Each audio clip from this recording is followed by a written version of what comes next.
तर बघा काय बातमी आहे. राज्य कर्मचाऱ्यांना वैद्यकीय अग्रिम प्रस्तावाबाबत सर्व काही माहिती जाणून घेऊया सविस्तर. महाराष्ट्र राज्याच्या आरोग्य विभागाच्या दिनांक 10 फेब्रुवारी 2006 रोजीच्या निर्णयानुसार सरकारी कर्मचारी अधिकारी यांना 5 गंभीर आजारावर सरकारी अथवा शासनमान्य खाजगी रुग्णालयातील उपचाराकरता वैद्यकीय अग्रिम मंजूर करण्यात तरतूद आहे.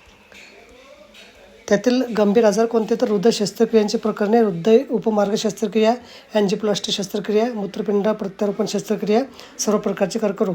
वरील नमूद आजारावरील आंतररुग्ण त्याचबरोबर बाह्यरुग्ण औषधोपचार तसेच आवश्यक उपकरणांची किंमती औषधांची खरेदी करण्यासाठी अग्रिम मंजूर होऊ शकते. अग्रिम मंजुरीसाठी पात्र कर्मचारी जे कर्मचारी वैद्यकीय खर्चाची प्रतिपूर्ती मिळवण्यास पात्र असतील असे कर्मचारी स्वतःच्या व त्यांच्यावर अवलंबून असणाऱ्या कुटुंबियाच्या उपचाराकरता अग्रिम मागणी करता येते. वैद्यकीय अग्रिम मर्यादा 10 फेब्रुवारी 2006 रोजीच्या शासन निर्णयानुसार कमाल वैद्यकीय अग्रिमची रक्कम ही 1,50,000 पर्यंत मंजूर करता येते. वैद्यकीय अग्रिमकरता आवश्यक कागदपत्रे. कर्मचाऱ्यांची अग्रिम मागणी. ज्या रुग्णालयामध्ये उपचार घेणार त्या रुग्णालयाला उपचाराकरता लागणारा संभाव्य खर्च, इस्टिमेट सर्टिफिकेट, इतर विमा कंपनी, सामाजिक संस्था, धर्मादाय संस्था, अन्य वित्तीय संस्था, खासदार आमदार फंडातून अर्थसहाय्य घेतले नसेल याबाबतचं प्रमाणपत्र.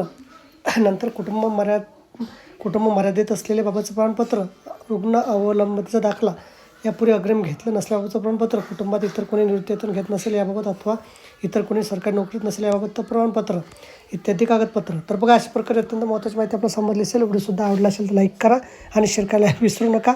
धन्यवाद.